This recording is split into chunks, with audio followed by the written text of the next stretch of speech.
And like Christine mentioned, another part of the executive order impacts absentee and mail-in ballots. During the COVID pandemic, as everything shut down to stop the spread of the virus, the Nevada legislature voted to send mail-in ballots to every active registered voter in the state.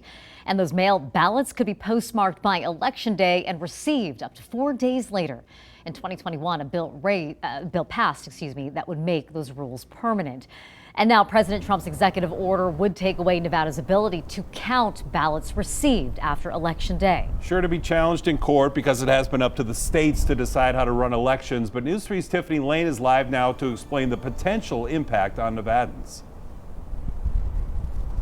Yeah, Marie and Jim, essentially voters would have to mail those ballots out sooner, or they'd have to drop them off sooner. Now, I want to give you an idea of how many people this could potentially impact. Now, we're looking at the 2024 presidential election. The Secretary of State's office provided me stats from that, specifically for Clark County. 451,000 votes were counted in that election for Clark County, and just over 2% of those were votes that were counted, ballots that came in just after Election Day, that were postmarked before Election Day. So that's the impact we saw over the last few months. But when you're talking about this executive order here in Nevada, a lot of lawmakers and organizations are divided. Nevada Speaker of the House Steve Yeager responding to President Trump's executive order on federal elections in a statement saying in part, quote, "The legislature will not consider any of the demands the president made in his order because Nevada's elections are the responsibility of Nevadans, their representatives, and their hardworking election workers. I urge Governor Lombardo to affirm that Nevada's elections won't be held hostage to Donald Trump's threats."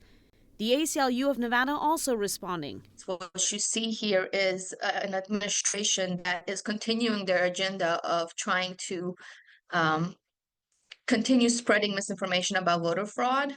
And now that we have the president in the position that he is in, weaponizing the federal government to now do what they couldn't do in courts. But Republican Nevada Assemblywoman Danielle Gallant believes the move could boost voter confidence. Even though there was no proof of widespread election fraud in the 2020 election, over 70% of Americans believe something funny went down and they don't trust our election process. And so this is a step towards gaining the trust of the public back into our election process. She says the way the system is set up, voters still have enough time to cast their votes. In Nevada, you can early vote up to 2 weeks prior to Election Day. There are sites all over the state where you can do it in person. Everybody gets a universal mail-in ballot, and so you can either mail it in or you can drop it off at the ballot locations. The Nevada State Director for All Voting is Local, Carrie Dermick, however, is worried the impact the executive order can have on the curing process as well, since that's allowed up to 6 days after Election Day. Basically, whatever county you live in will reach out to you and say, hey, you didn't sign your ballot or it didn't match, and you go through that process and then your ballot is counted.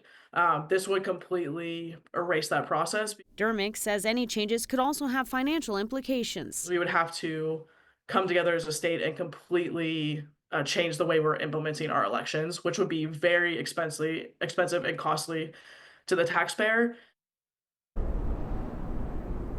Now, Nevada Attorney General Aaron Ford's office tells me it is evaluating potential legal options. And then Cisco Aguilar, our Secretary of State, his office similarly says that it is working with counsel to research their options and, quote, access to the ballot box is how our citizens hold our government accountable. We will continue to follow this developing story. I have also reached out to Governor Lombardo's office for comment, and I'm waiting to hear back. We'll have more of those updates throughout the week. Reporting live from North Las Vegas, I'm Tiffany Lane for News 3. Back to you. All right, another legal battle we will have to track, as you point out. Tiffany, thank you for that. If you scan the QR code on your screen, you can weigh in on this conversation. So here's the question of the day. Do you think mail-in ballots should be counted if they are postmarked by Election Day? A majority of those voting here say yes. 23